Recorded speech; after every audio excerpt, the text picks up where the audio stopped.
ito ang Popemobile. Ginawa para kay Pope John Paul II para sa kanyang pag-iikot dito sa Maynila. Titiyakin ng Popemobile na protektado ang Papa. Bulletproof ito. Kahit ang gulong, bulletproof din.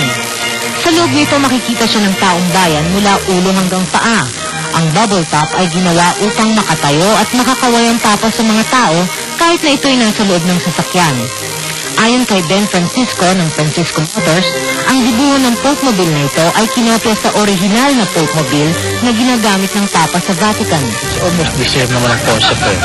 Pero sa amin, since ibang sitwasyon ng Pilipinas, kinonsider namin yung factor na yon na protecting level base sa Philippine condition.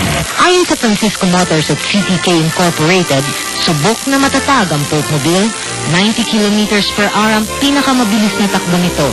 Mazda ang gumawa ng makina. Ito rin ang makinang ginagamit sa kanilang mga commercial truck. 5 tonelada ang bigat nito dahil sa dami ng armor. 5 tao ang maaring sumakay. Sa loob, simple lang.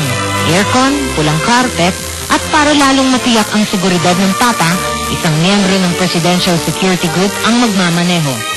Noong Marso pa lamang inimpisa ng paggawa ng Popemobile. Ayon kay Francisco, binuhos nila dito ang lahat ng kanilang kakayahan at pondo. Hindi namin pinag-uusapan mo na yan.